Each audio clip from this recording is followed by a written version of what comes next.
The 80-20 principle, understanding the core concept. The 80-20 principle, also known as the Pareto principle, states that 80% of results come from 20% of efforts. This idea, developed by economist Vilfredo Pareto in the late 19th century, was applied to wealth distribution but has since been recognized as a universal principle across various domains. Richard Koch's book builds on this idea to show how it can be used in business, relationships, personal productivity, and life at large. Key ideas and themes in the book. 1. The imbalance of inputs and outputs. Not all efforts yield equal results. A small fraction of what you do will produce most of your results. For example, in business, a minority of products, 20%, often account for the majority, 80% of sales and profits. Similarly, a few customers bring the bulk of revenue. 2. Universal application of the 80-20 rule. The principle applies to every sphere of life. Work. 20% of your tasks generate 80% of your output. Relationships. 20% of your connections provide 80% of your happiness. Learning. Focusing on the most critical 20% of a subject delivers 80% understanding. The importance of focus. By identifying the critical 20% of tasks or activities that yield the highest results, you can eliminate or minimize the time spent on the less impactful 80%. This doesn't mean neglecting other activities, but focusing your energy where it makes the most difference. 4. Leverage and multiplication. The principle encourages leveraging strengths. Instead of striving for average success across multiple activities, concentrate on areas where you naturally excel and yield outsized results. How to apply the 80-20 principle. 1. In work and productivity. Identify high-value tasks. Analyze your daily activities and identify the ones that deliver the most significant outcomes. Focus on these. Delegate or automate low-value tasks. If 80% of tasks produce minimal results, consider outsourcing, automating, or ignoring them altogether. Time management. Spend the majority of your time on tasks that align with your core strengths and long-term goals. 2. In business. Products and customers.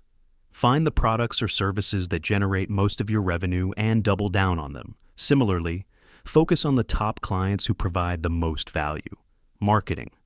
Identify and invest in the 20% of marketing channels that drive 80% of your leads. Pareto teams.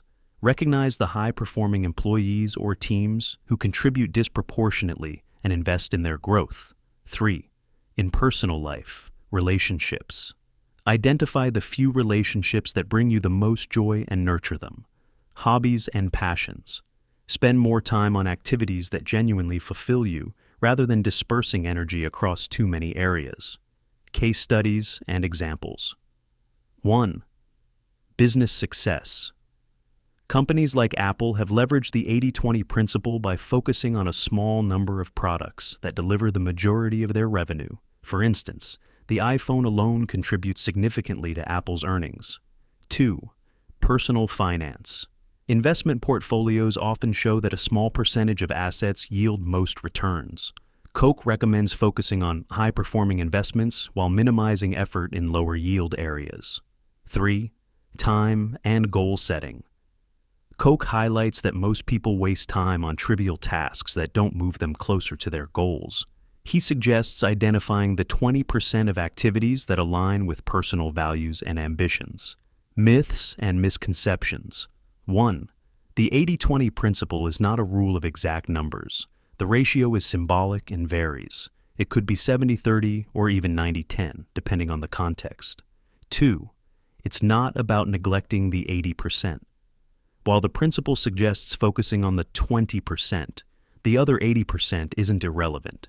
It's about finding balance and being strategic. 3. The principle is not static. The key 20% can evolve over time as markets, interests, or circumstances change. Advanced insights from Koch. 1. Simplify to amplify. By reducing the complexity in your life or business, you can free up energy to focus on the few things that truly matter. Example: declutter your workspace and your mind to increase focus on critical tasks. 2. Think non-linearly. The relationship between input and output isn't linear. Small actions, if targeted correctly, can lead to massive results. Example: a simple change in customer service policies can dramatically increase customer loyalty. 3. Enjoyment and success.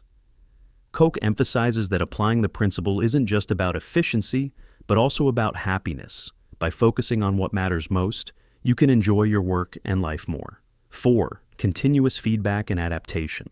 The principle requires ongoing evaluation. Periodically review which efforts are yielding the most value and adjust accordingly.